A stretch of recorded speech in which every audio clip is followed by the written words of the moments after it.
Captain Fantastic. There needs to be more movies made like this. Because Captain Fantastic is fantastic. Now, you may be in the dark right now. You're like, what the hell is Captain Fantastic? And that's completely understandable. It's only playing in select theaters right now. Took weeks to get to me. And it's an indie film. And, well, a weird one at that. But look, you need to understand something right now, okay? If Captain Fantastic is playing in a theater near you, go and see it.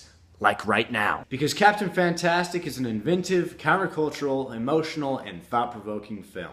When I first saw the trailer, I was immediately intrigued by the simple fact that it's starring Viggo Mortensen. Love Viggo Mortensen.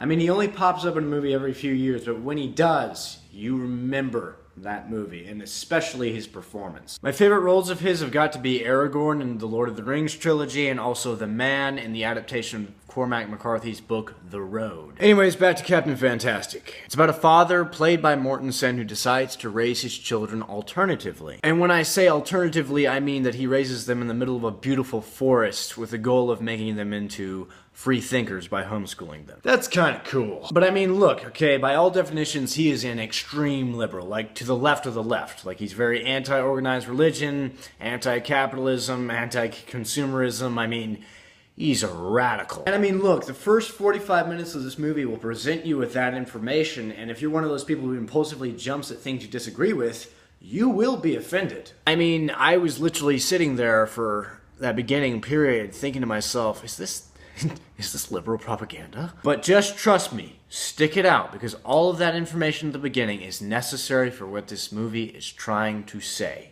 Because after something happens concerning Mortensen's wife, the family who has lived in virtually complete isolation has to enter modern society. And that is where this movie really works its magic. Because while although these kids have benefited in many ways from their upbringing, they are completely inept at interacting with the real world. I mean, ultimately, this movie is about a father who's a crazy liberal hippie, right?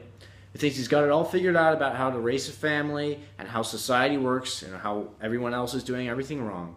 And ultimately, it's about his humbling. I will not spoil the main message of this movie to you because you need to experience this in the theater. If you can find a theater. I mean, for goodness sake, they need to expand the release. This is an important movie to see, guys. It's not often that you get to find a movie that's essentially about family and society and politics, and it'd be fantastic. Sure to offend parents who let Xbox and PlayStation raise their children, and I'm sure it might offend the public education system, too. It really shows the positives in what Mortensen's character was trying to do when he raised his family to be readers and thinkers instead of drones controlled by modern technology. But perhaps the thing I most respect about this movie is that it is fair and balanced. While it shows the positives of what he was doing for his children, it also shows the negatives. Okay, he was teaching them some, quite frankly, horrible stuff, and it shows the shortcomings of that. Also, last scene in this movie, genius. Pure genius. I hope you pick up on the message it's going for. Captain Fantastic gets an A. Tremendous admiration for this one, guys. So, have you seen Captain Fantastic? If so, comment below and let me know. And if you liked this video, like it and subscribe and tell your friends about the channel. And don't forget to have a fantastic day.